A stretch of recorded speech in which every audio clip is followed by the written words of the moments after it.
سورہ نور آیت نمبر 61۔ اعوذ باللہ من الشیطان الرجیم، بسم اللہ الرحمن الرحیم۔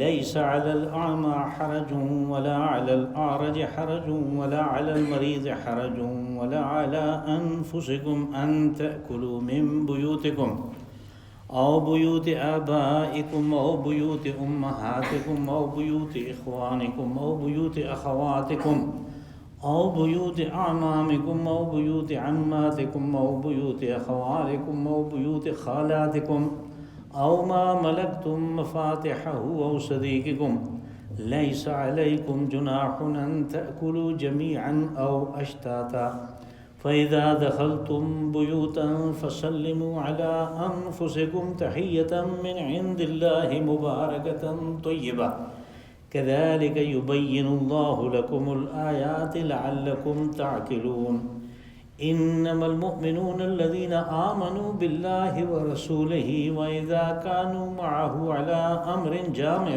لم يذهبوا حتى يستأذنوه إن الذين يستأذنونك أولئك الذين يؤمنون بالله ورسوله فإذا استأذنوك لبعض شأنهم فأذن لمن شئت منهم واستغفر لهم الله إن الله غفور رحيم لا تجعلوا دعاء الرسول بينكم كدعاء بعضكم بعضا قد يعلم الله الذين يتسللون منكم لواذا فليحذر الذين يخالفون عن أمره أن تصيبهم فتنة أو يصيبهم عذاب أليم ألا إن لله ما في السماوات والأرض قد يعلم ما أنتم عليه ويوم يرجعون إليه فينبئهم بما عملوا والله بكل شيء عليم صدق الله العظيم۔ لیس علی الاعمى حرج ولا علی الاعرج حرج ولا علی المریض حرج،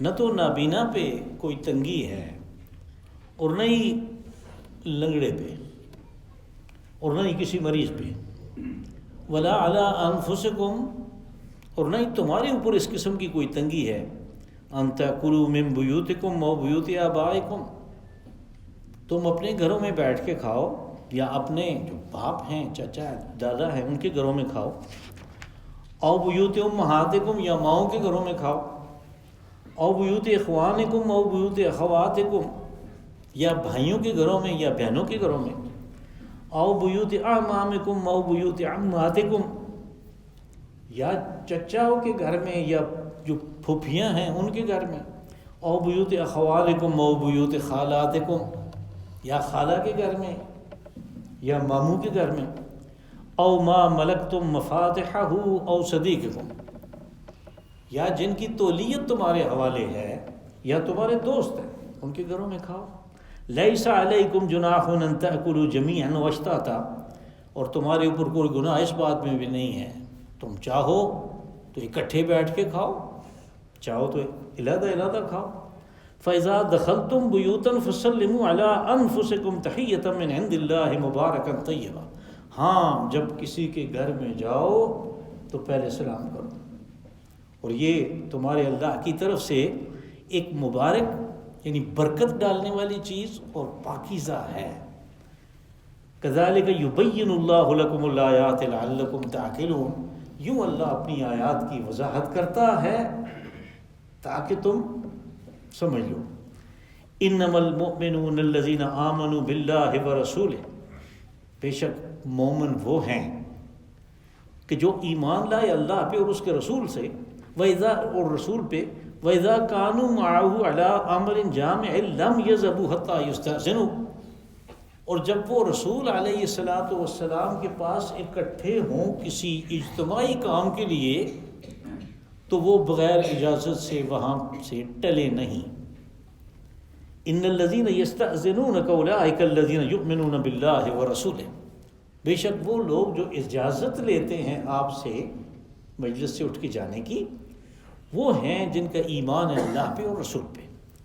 فَإِذَا اسْتَأْذَنُوكَ لِبَعْضِ شَأْنٍ فَأْذَن لِمَنْ شِئْتَ مِنْهُمْ وَاسْتَغْفِرْ لَهُمُ اللَّهُ، بس جب کوئی آپ سے اجازت دے اپنے کسی بعض کام کے لیے تو پھر آپ چاہیں تو اس کو اجازت دے دیں اور اس کے لیے مغفرت کی دعا بھی کریں۔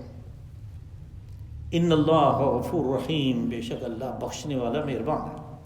لا تجعلوا دعاء الرسول بینکم کدعاء بعضکم بعضا، اور تم رسول علیہ الصلاۃ والسلام کے بلانے کو ایسا مت سمجھو جیسا ایک دوسرے کے بلانے کو سمجھتے ہو۔ قد یعلم اللہ الذین یتسللون منکم لواذا، اللہ تو ان سے بھی پوری طرح واقف ہے کہ جو ایک دوسرے کی آڑ لیتے ہوئے آنے کے بعد مجلس سے کھسک جاتے ہیں۔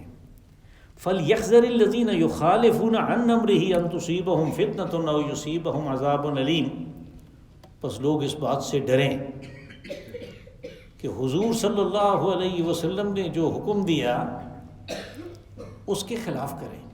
اس بات سے انہیں ڈرنا چاہیے، اس لیے کہ اگر یہ ہوا تو پھر وہ یا تو کسی فتنے میں مبتلا ہوں گے یا انہیں کوئی دردناک عذاب آ پکڑے گا۔ الا ان للہ ما فی السماوات والارض، خبردار رہو، سن رکھو کہ اللہ ہی کا ہے جو کچھ آسمانوں میں ہے اور زمینوں میں ہے۔ قد یعلم ما انتم علیہ، اور وہ پوری طرح جانتا ہے تم جس حال میں تھے اور جس حال میں ہو۔ وَيَوْمَ يُرْجَعُونَ إِلَيْهِ فَيُنَبِّئُهُم بِمَا عَمِلُوا، اور جس دن لوگ اللہ کی طرف لوٹیں گے واپس تو پھر وہ انہیں بتائے گا کہ تم کیا کر کے آئے ہو۔ واللہ بکل شیء علیم، اور اللہ ہر چیز کا علم رکھتا ہے۔ آج ہم نے معمول سے کچھ زیادہ پڑھا بھی، اس کا ترجمہ کیا۔ اس کی بنیادی وجہ یہ ہے کہ یہ بہت ہی سادی سی بات تھی، تو اس میں کوئی ایسی چیز نہیں تھی کہ جس کے اوپر اپنی حدود میں رہتے ہوئے میں کوئی زیادہ وقت لیتا۔ یہ جو پہلی آیت ہے کافی لمبی، جس میں بڑے رشتے گنوائے گئے ہیں، اس کو سمجھنے کے لیے اس پس منظر کو ذہن میں رکھیں جو اس عرب ماحول میں تھا، اور وہ یہ تھا کہ وہ لوگ جب شادی کرتے تو علیحدہ رہتے تھے۔ اب ان کے علیحدہ رہنے کے لیے اور اپنا گھر علیحدہ بسانے کے لیے انہیں کوئی ہماری طرح کا تردد نہیں کرنا پڑتا تھا کہ پہلے تو گھر کے لیے زمین دیکھیں، وہ کسی جگہ 20 لاکھ روپے مرلہ ہے، کسی جگہ 30 لاکھ روپے مرلہ ہے، پھر اس کے اوپر گھر بنائیں، وہ کتنا مہنگا کام ہے، 5-5 ہزار روپے 1 سکوائر فٹ کے اوپر خرچہ آ رہا ہے، اور پھر شادی بھی کی ہے، اس کا بھی خرچے ہیں جو ہم نے خود بنائے اپنی طرف سے۔ تو ہمارے ہاں یہ بات ہماری سمجھ میں نہیں آتی، لیکن انہوں نے تو کیا کرنا ہے کہ وہی جو ان کی بستی ہے، خیموں کی بستی ہے یا کچی سی بستی ہے، وہیں پہ علیحدہ سا بنا لینا ہے، اپنا خیمہ لگا لینا ہے یا اپنا ایک چھوٹا سا جھونپڑا بنا لینا ہے، جگہ کا کوئی مسئلہ ہی نہیں ہے۔ تو وہ لوگ علیحدہ رہتے تھے۔ اب ان کے اوپر وہ جو پیچھے مذکور ہوئی پابندیاں وہ لگا دی گئیں ایک دوسرے کے گھر میں جانے، اور ان کے ہاں ماحول یہ تھا کہ وہ جاتے تھے آزادانہ۔ تو اگرچہ کل والے درس میں یعنی اس کی توضیح بھی ایک دفعہ آئی، لیکن پھر بھی ابھی ایک سوال باقی رہ گیا کہ کیا قرآن پاک ہمارے اوپر پابندیاں لگا کے ہمارا جو سوشل سسٹم ہے اس کو یہ محدود کرنا چاہتا ہے؟ اس سوال کا جواب جو ہے وہ آج کی اس بڑی آیت میں، پہلی آیت میں، جس میں یہ کہا کہ دیکھو پہلے نمبر پہ تو یہ چیز ہے کہ بعض لوگ جو ہیں وہ معذور ہیں، نابینا ہیں اور لنگڑے ہیں اور وہ مریض ہیں۔ اب اللہ کی مہربانی ہے کہ ہمارے ہاں تو لوگ اس قسم کے بہت کم ہوتے ہیں، لیکن وہاں پہ چونکہ ڈاکے پڑتے تھے، لڑائیاں ہوتی تھیں، قصاص کے سلسلے جاری تھے، اس لیے ٹانگوں کا جو ہے خراب ہونا اور آنکھوں کا خراب ہونا صحرائی دھول اور ریت کی وجہ سے یہ کوئی اتنی غیر معمولی بات نہیں تھی، اور بیماریاں بھی تھیں۔ تو پھر ایسے لوگ جو تھے وہ اپنے کسی نہ کسی رشتہ دار کی پرورش میں ہوتے تھے، جن کو گھر والے نہیں سنبھال سکتے تھے اپنی غربت کی وجہ سے، تو کوئی نہ کوئی رشتہ دار ایسا ہوتا تھا، کہتا ہے اس کو میرے ہاں چھوڑ دو، اب اس کے اوپر بھی وہ پابندی ہوگی، کیونکہ یہ بھی تو اس گھر کا فرد نہیں ہے. تو یہ تو بڑی عجیب بات ہوگی کہ زمانہ دراز سے وہاں پہ وہ رہ رہا ہے، ان کے گھر کے ایک فرد کے طور پہ رہ رہا ہے، وہ اس کی پرورش کر رہے ہیں، وہ اس کی دیکھ بھال کر رہے ہیں، اور اس کو بھی کہا کہ جب بھی تم جاؤ واپس آؤ، اجازت لو، یہ ہے وہ ہے. تو اس کے لیے سب سے پہلے یہ بات آئی کہ یہ جو 3 ہیں کیٹیگریز، عامہ نابینا، اس کو بھی ظاہر ہے دوسرے کا سہارا لینا پڑتا ہے، اور عارج جس کی ٹانگ خراب ہو، اور مریض بیمار کا ان کے اوپر پابندی نہیں ہے، یہ اپنے سابقہ ماحول کی طرح رہ سکتے.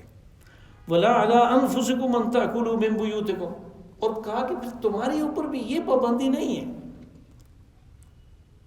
کہ جب تک کوئی بلائے نہیں دعوت پہ، وہ انتظام نہ کر لے تم نہیں جاؤ. نہیں، تم بھی جا سکتے ہو، تمہارے اوپر پابندی نہیں ہے.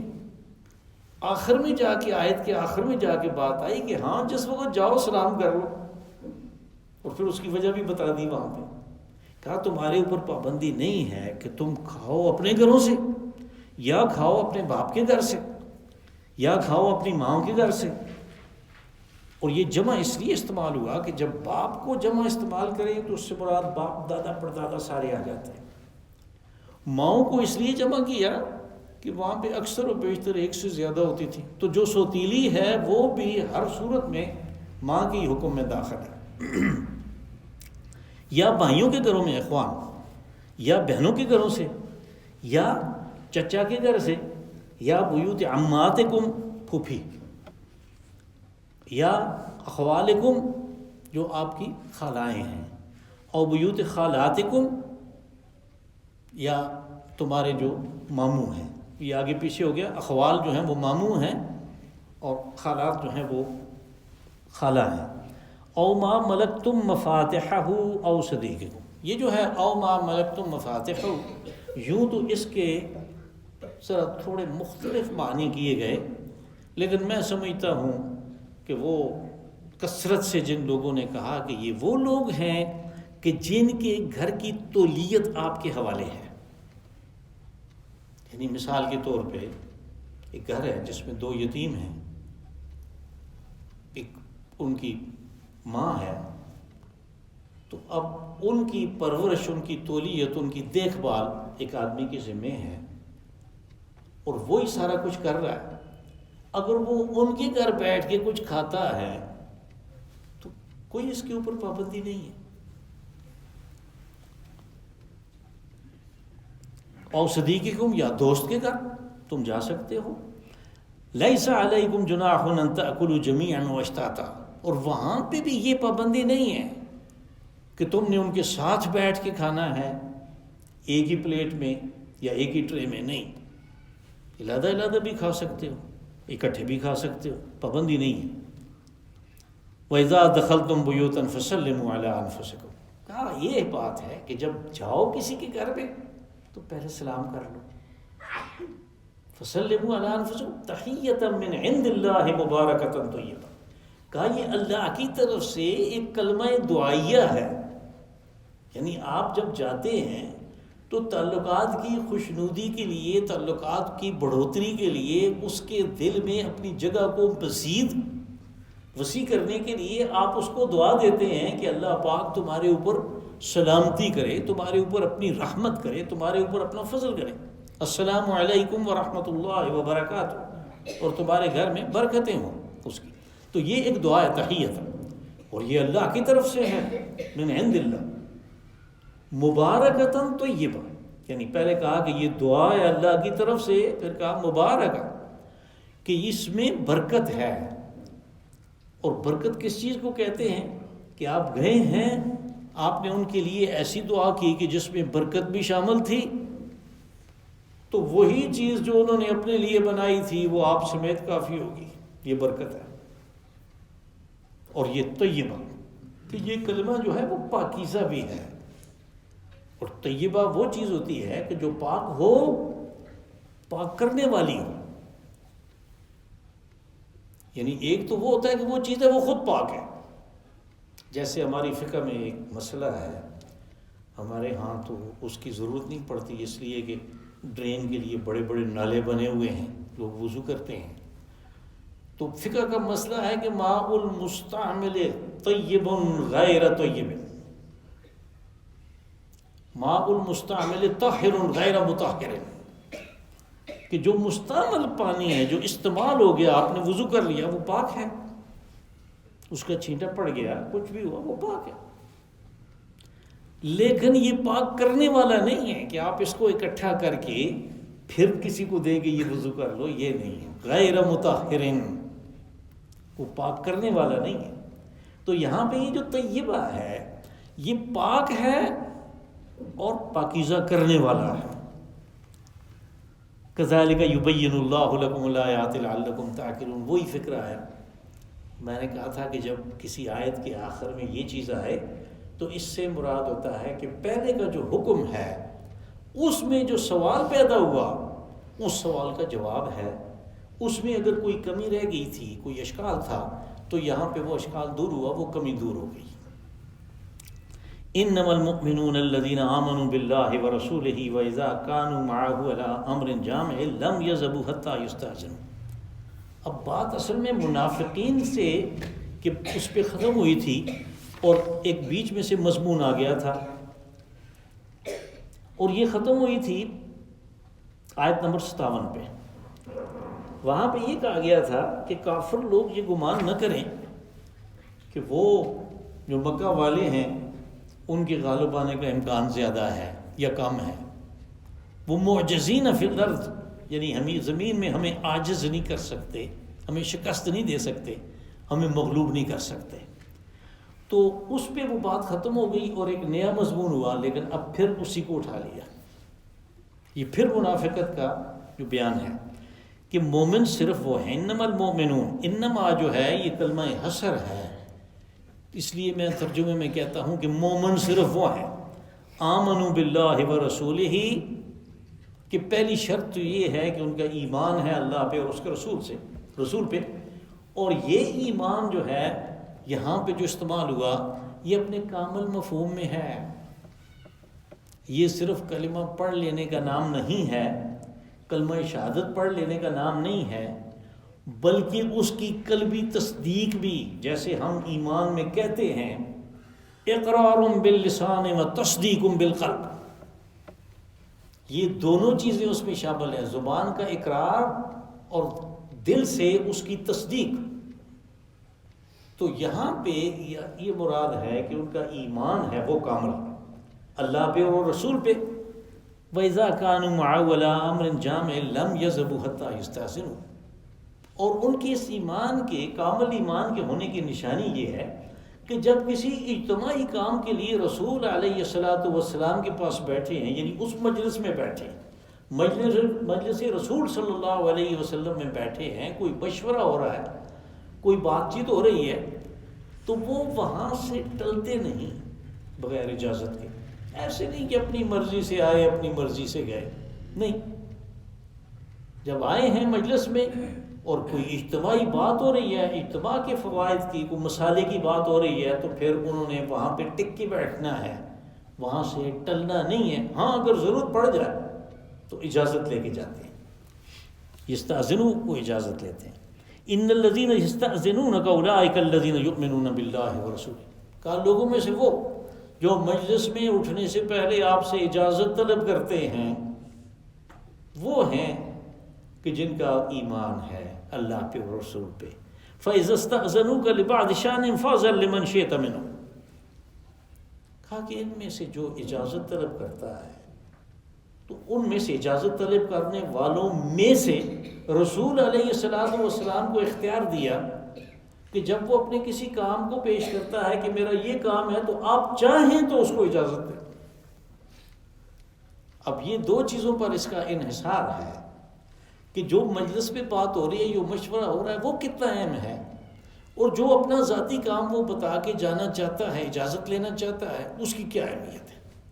اس لیے ان کو دیکھ کے اللہ نے اختیار دیا کہ آپ چاہیں تو اجازت دیں، اور پھر چونکہ اس مجلس سے اٹھ کے جانا بے شک اجازت سے ہو، تو کوئی اتنی مستحسن بات نہیں ہے.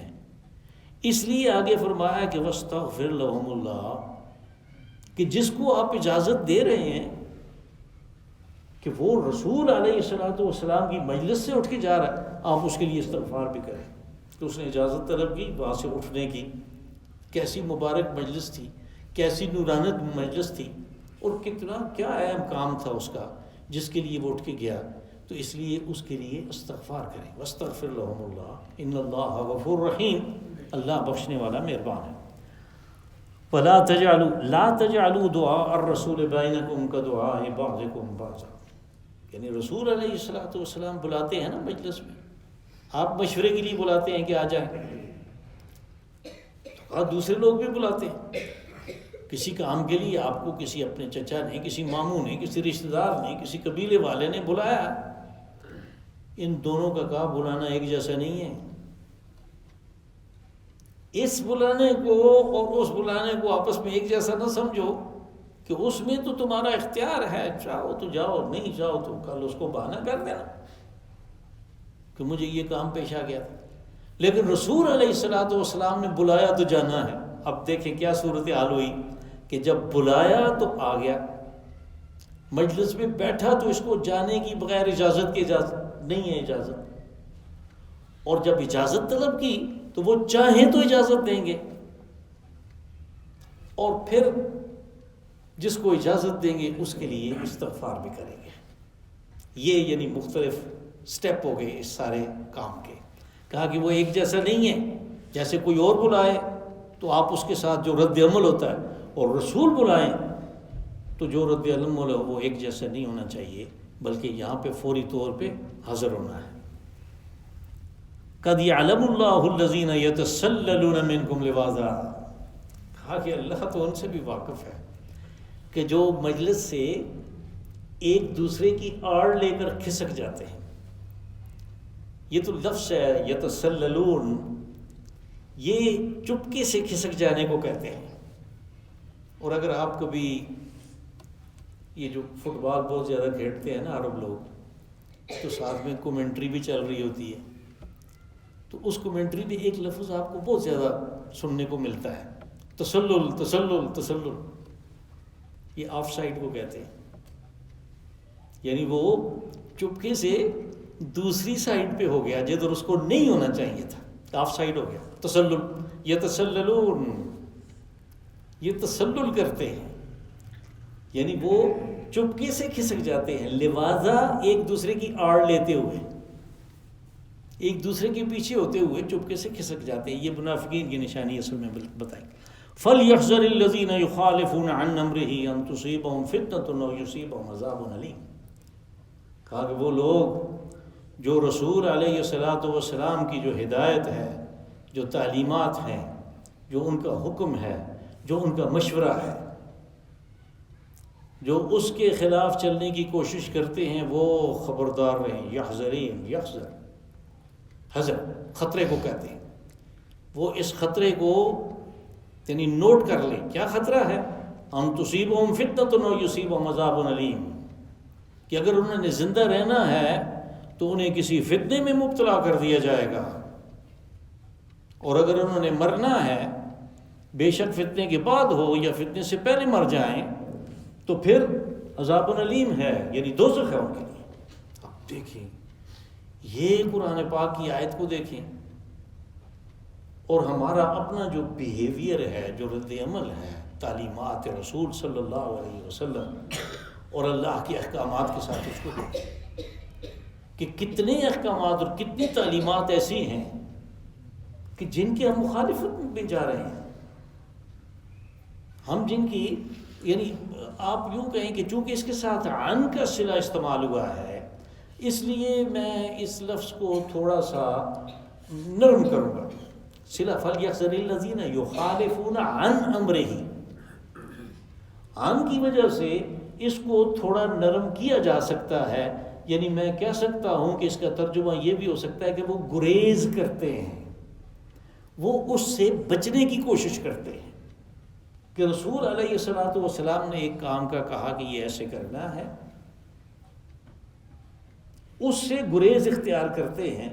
کہا یہ لوگ ہیں کہ جن کو فتنے میں مبتلا کیا جائے. اب یہ تو مثال دینے کی ضرورت نہیں ہے کہ ہمارے ہاں کتنے کام ہیں، باقی کاموں تو وہ چھوڑیں. یعنی جمعات کی نماز کی جو اہمیت ہے، آپ نے اس کے بارے میں جو کچھ فرمایا ہے، ہمارے ذہن میں اس کی وہ چیز بیٹھی ہی نہیں ہے، ہمارے قلب و ذہن نے اس پہ لبیک کہا ہی نہیں ہے. تو اگر ہم فتنے میں مبتلا ہو گئے، جیسا کہ آپ دیکھ رہے ہیں کہ کیا صورتحال ہے، کہ اس وقت تو یہ حالت ہو گئی ہے کہ ایک فتنہ نہیں ہے، یعنی بہت سے فتنے جو ہیں انہوں نے سر جوڑ لیا ہے صرف اس قوم کے لیے. تو جو بنیادی سبب ہے اس کی تلاش کرنے کی ضرورت ہے. اور جو ہو رہا تھا پچھلے 70 سال سے، تو جو اس آیت کو پڑھ رہے تھے ان کو چاہیے تھا کہ لوگوں کو بتاتے کہ اس کی مخالفت نہیں کرو، نہیں تو یہ اسباب جو ہیں، یہ وسائل جو ہیں، یہ ریسورسز جو ہیں، یہ پڑے رہ جائیں گے اور تمہارا یہ حال ہوگا. فَلْيَحْذَرِ الَّذِينَ يُخَالِفُونَ عَنْ أَمْرِهِ أَن تُصِيبَهُمْ فِتْنَةٌ أَوْ يُصِيبَهُمْ عَذَابٌ أَلِيمٌ. دونوں چیزیں آئیں، فتنہ دنیا میں ہے اور عذاب علیم آخرت کا ہے. الا ان للہ ما فی السماوات والارض. کیا لوگوں سن رکھو کہ بادشاہی زمین و آسمان میں اللہ کی ہے. اگر اس نے اس قسم کا سخت قانون بنایا ہے تو بطور فرما روا، بطور حکمران، بطور بادشاہ اس کو اختیار حاصل ہے. اس کو اختیار حاصل ہے کہ اپنی رعایا کے لیے جو قانون بنائے میں. ہماری کیا مجال ہے کہ ہم کہیں کہ یہ ٹھیک نہیں ہے اور یہ آج کل کے ماحول پہ فٹ نہیں بیٹھتا اور یہ اس کے اوپر چلا نہیں جا سکتا. کہا بادشاہ میں ہوں، قانون میں نے بنانا ہے. تو اس قانون کے بارے میں اچھی طرح سن رکھو کہ یہ میرا بنایا ہوا ہے. الا ان للہ ما فی السماوات والارض قد یعلم ما انتم علیہ. کہا کہ وہ تو جانتا ہے کہ تم تھے کس حال میں اور اب کس حال میں. اس کو بتانے کی مت کوشش کرو کہ اسباب جو ہیں وہ یہ بن گئے اور اس لیے ہمارے ساتھ یہ ہو گیا. اس کو پتہ ہے، اس لیے کہ وہ مسبب الاسباب ہے. جیسے جیسے تم مخالفت کرتے رہے، جیسے جیسے اللہ کے احکامات اور رسول کی تعلیمات کی سے گریز اختیار کرتے رہے، ایسے ایسے وہ اسباب بناتا رہا. اور یہ تدریج اس لیے ہوئی کہ جس وقت بھی ہم سمجھیں کہ یہ ہمارے ساتھ کیا ہونے جا رہا ہے، اس کا سبب کیا ہے، اصل سبب کو تلاش کریں، اس کا سدباب کریں. یہ تدریج اس لیے آنے واحد میں نہیں ہوا، اس لیے اس کے اوپر 70 سال لگ گئے. دیکھ ہمیں موقع ملتا رہا. کہا کہ الا ان للہ ما فی السماوات والارض قد یعلم ما انتم علیہ. اس کو پتہ ہے تم کس حال میں تھے اور کس حال میں آ گئے ہو، وہ اچھی طرح جانتا ہے. وَيَوْمَ يُرْجَعُونَ إِلَيْهِ فَيُنَبِّئُهُم بِمَا عَمِلُوا. اگر تمہیں سمجھ نہیں آتی کہ یہ ہمارے ساتھ کیا ہو گیا ہے، تو کہا کہ پھر جب ہمارے پاس آؤ گے لوٹ کے تو ہم تمہیں بتائیں گے کہ ہم نے کیا کہا تھا اور تم کرتے کیا رہے، اور ساتھ ہم نے بتایا تھا کہ اس کا نتیجہ کیا نکلنے والا ہے. فَيُنَبِّئُهُم بِمَا عَمِلُوا. تمہیں وہ خبر دے گا، تمہیں وہ بتائے گا کہ تم کیا کر کے آئے ہو. وَاللَّهُ بِكُلِّ شَيْءٍ عَلِيمٌ. کہا کہ اللہ کو ہر چیز کا پتہ ہے، اس کو ہر چیز کا علم اس کو حاصل ہے. یہ اس سورہ مبارکہ کی آخری آیات تھیں. جو کچھ حق کے مطابق میں نے کہا اور آپ نے سنا وہ اللہ کی توفیق سے ہے، اور اگر کوئی ادھر ادھر کی بات نکل گئی جیسے کہ ہو بھی جاتا ہے تو وہ میرے مطالعے کی کمی کی وجہ سے. اللہ پاک اس کے وبال سے مجھے اور آپ سب کو بچائے. ربنا ظلمنا انفسنا وإن